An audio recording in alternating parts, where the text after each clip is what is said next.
তো দেখো বন্ধুরা, বড় বড় কাতলা মাছের পিস নিয়ে চলে এসছে। রিং পিস সব। দেখো কত গাদার বড় পিস, সাইজ, ভারী। হ্যাঁ, আর মাছটা ভালো করে পরিষ্কার করে ধুয়ে নিয়ে নুন, হলুদ, লঙ্কার গুঁড়ো আর তোমার একটু কাঁচা সর্ষের তেল দিয়ে মাখিয়ে নিয়েছি প্রথমে। এটা আমি রেসিপিটা বলে দিয়েছি তোমার। হ্যাঁ, আচ্ছা, দেখি কেমন করো। ঠিক আছে, শিখিয়ে দিলাম।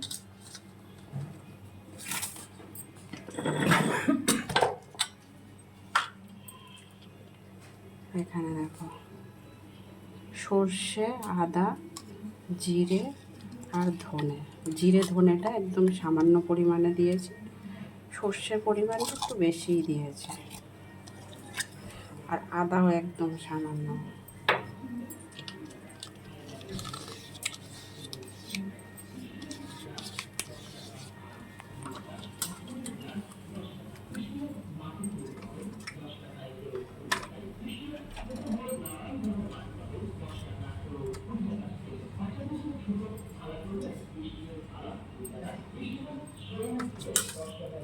আর আমি কিন্তু খুব বেশি ঝাল খাবো না,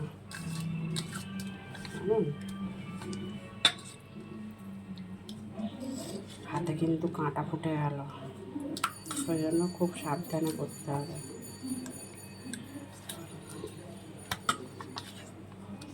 এইটা হচ্ছে মাখানোর সময় যে গন্ধটা বেরোয়, সেই গন্ধটাতেই হচ্ছে পেট ভর্তি হয়ে যাবে এইভাবে যদি মাখাও।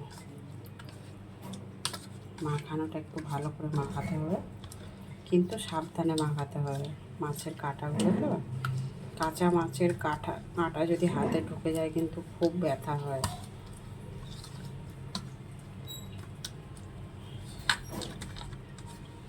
এবার এটা 2 থেকে 3 মিনিট ছেড়ে দেবো।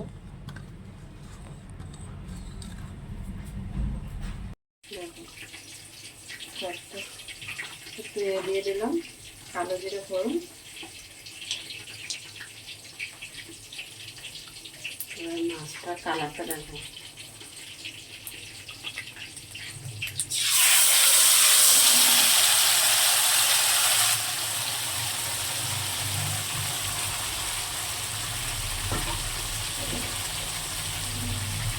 গন্ধ পাচ্ছে?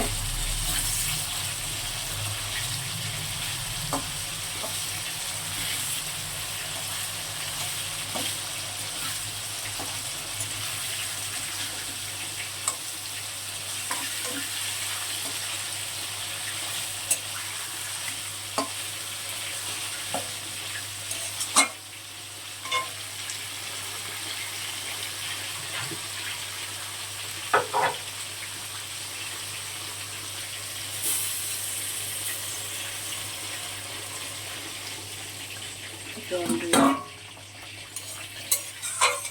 মিষ্টি দিয়ে এই জলটা দিয়ে দিই।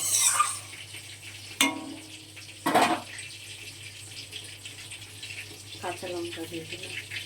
এবার ঢেকে দেবো কিছু সময়, ঢেকে দিয়ে 5 মিনিটের মতন রান্নাটা করবো, তারপর আবার তোমাদের দেখাবো। দেখো 5 থেকে 7 মিনিট পর ফিরে এসেছি। মাছের তরকারিটা কিন্তু রান্না হয়ে গেছে, এবারে নামিয়ে নেব।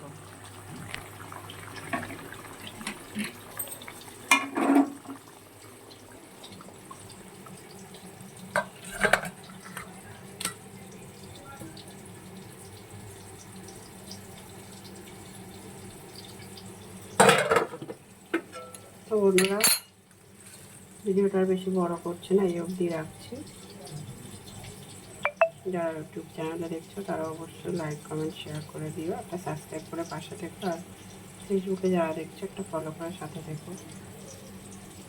দেখো এইভাবে একদিন কাতলা মাছ, বেশ বড় বড় কাতলা মাছের পিস যদি এইভাবে রান্না করে খেতে পারো না, তো দারুণ একটা অন্যরকম স্বাদ লাগে। তো চলো সবাইকে টাটা, আবার পরে দেখা হবে কোনো একটা ছোট্ট ভিডিও নিয়ে। সবাই ভালো থেকো, সুস্থ থেকো, টাটা সবাইকে।